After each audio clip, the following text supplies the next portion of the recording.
I want to tell you a quick story about me. Okay, hopefully this walk I've done will try to give me some oxygen in my lungs.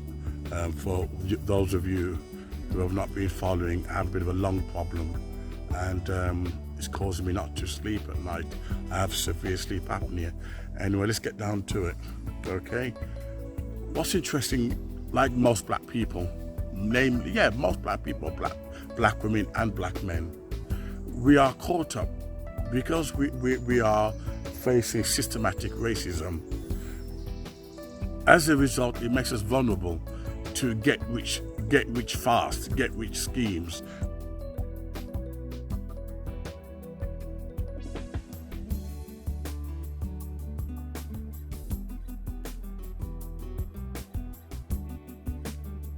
Pyramid selling, where you get dodgy people, they have a team of 15 or 20 waiting in people's homes, and they're trying to get you to join the pyramid. And in the end, you end up losing out. It's not for your interest. The people at the very top are the ones who are getting richer. But they're preying on your vulnerability. They're preying on your situation. And I mean preying, P-R-A-Y, but preying like a fox to a sheep, P-R-E-Y. They're preying on your vulnerability, that you do not know any difference, that you're being milked, that you're being fleeced. Okay? So these get rich quick, okay? These pyramid selling, a lot of black people, not to be black men, we get involved in it because we're sick and tired of our situation.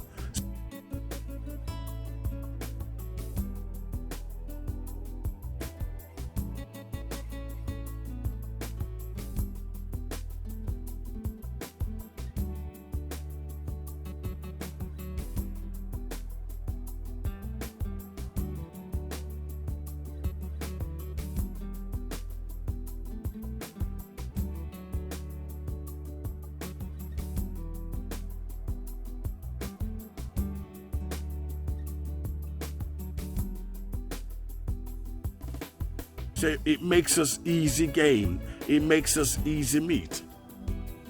What's interesting, the kind of mindset that we also have, if you look at any, I don't really want to mention any names, but I want to show you how you are being deceived from the day you set foot in school, the day you leave school, how people have been preying on your black mind. I want to prove to you that it's no accident that you're in this depressed state that you're in now. I want to prove it to you. Since the day you left school, okay, you might have experienced racism in school, etc. But it doesn't end there, because still you have people preying on you. P-R-E-Y, like a fox to a sheep. People who are trying to make money out of you, hustle you because of the situation that we're in. They have no intention of changing your circumstances, no intention. And whether it's religious, whether it's political, if it's religious, they give you a fantasy figure, a fantasy hero, a warrior that's going to rescue you from your situation. And you've been waiting and waiting and waiting until the depression and the bills mount up. You've been waiting, you've been given black consciousness, you've been given black history, it makes you even worse. The more you read black history, the more you read roots, the more it makes you worse. And still, these writers, these individuals want you to put money into their pockets while they're feeding you with negative energy. They're feeding you not with something that's going to help you get a job, but they're feeding you to feed themselves. Same thing with politics, same thing with religion. But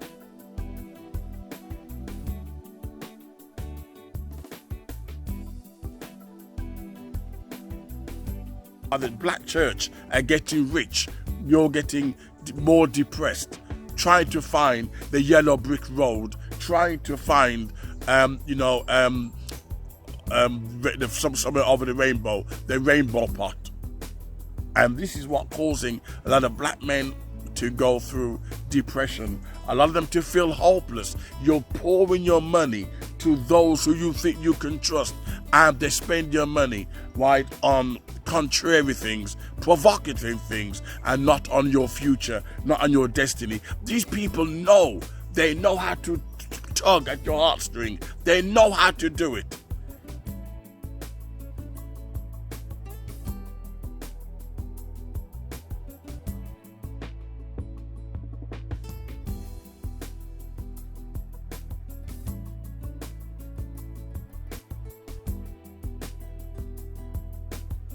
Yet they deliver nothing, but rather leave you in a darkened room, in a darkened state, right, miserable and depressed.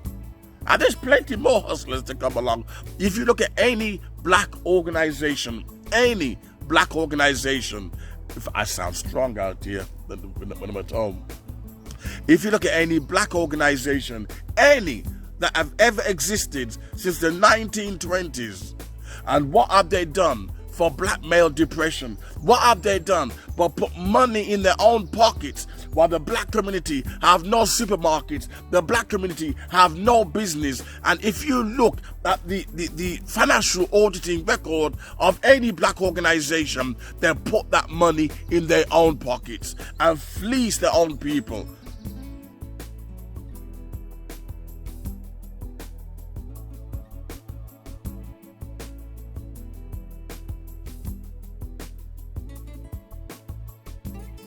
I repeat, if you look at the financial records of any black organization, especially where the government has given them assistance to give unemployed black youths, you can't find any trace of that government money, because they put it in their own pockets, and they come and tell you black power. They come and tell you that they love you. They come and tell you that they're in it for the fight. They're in it for the revolution. They're in it because at any moment there's going to be a political, religious messiah coming to save you from your black ass.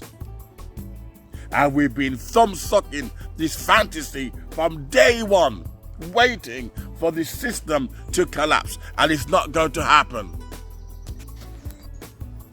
Part 2. It's not going to happen, right? Sadly, when you look at any organization, I can tell you one in the area I live in, and the council gives this black organization money, and the black people fight over it, and they put their money in their own pockets. Criminal black families. How they get their way to the top is to con decent black people from getting anything. You've got to wake up. You've got to wake up from your sleep. Black consciousness has not got you anywhere. It's left you depressed. It's left you angry. Studying black history has got you nowhere but bitter.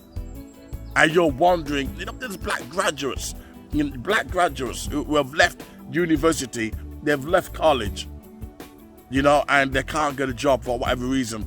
If the black community were like this, our money would have been tied together. We would have less crooks, less thieves, and more innovators, right? But we got more crooks than we have innovators. There's not enough honest black people, not enough. They know how to pull your heartstring. They know how to tap that keyboard. They know how to tap that flute, how to blow that saxophone. They know how to make your emotion weep and take your money out of you.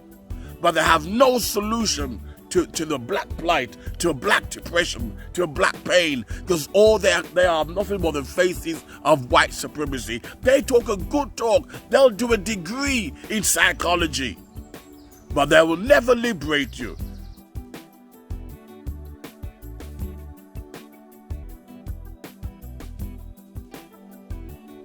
Because they haven't liberated their goddamn selves.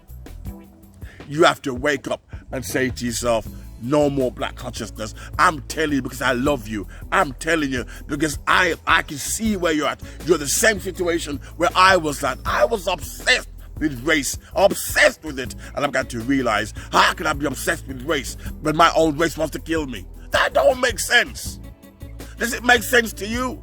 Your own race won't even employ you. They won't even create situations where you can get a job. They won't even do that. You end up tipsy-turvy. The balance has to be right. Change your life. Change your mindset. Go out there and say, okay, I've tried this way. I've tried getting rich fast. I've tried the land of hope and glory. I've tried it.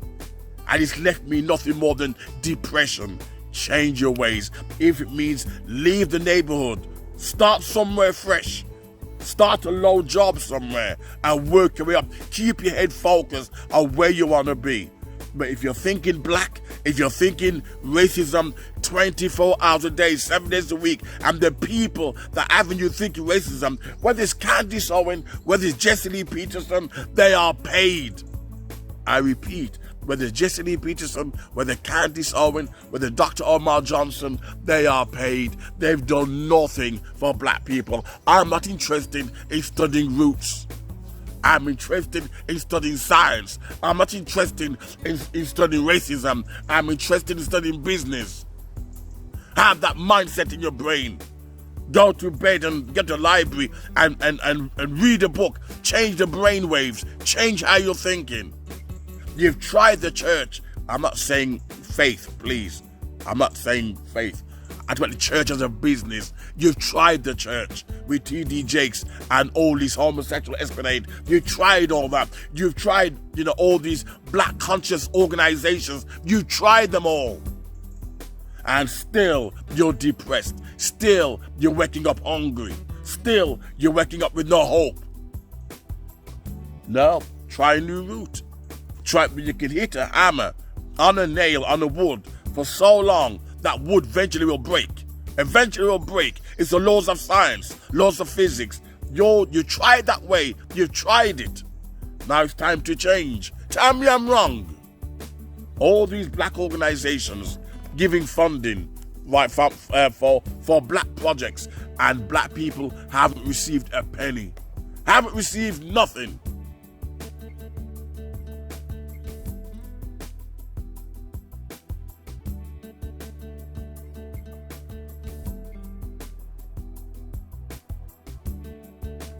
Change your mindset. Who's damaging you the more? Who's killing you the most? Who's destroying your hope the most? Who have you given your money to and they lied to you?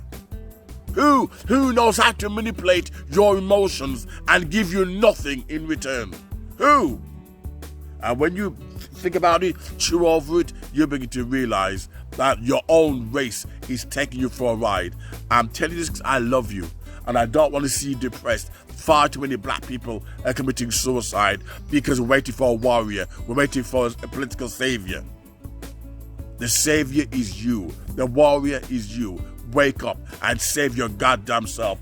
Wake up and be the person you're meant to be. Whether you're 50 years old, whether you're 60, it's never too late.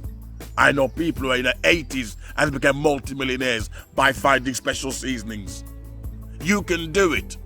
Brush yourself up and stop thinking positive. Don't let people give you this fast rich scheme. Why do you think I wrote the book, How to Plan a Successful Life? Why do you think it's based on you? It's based on you. All this fast, get rich quick and all that nonsense.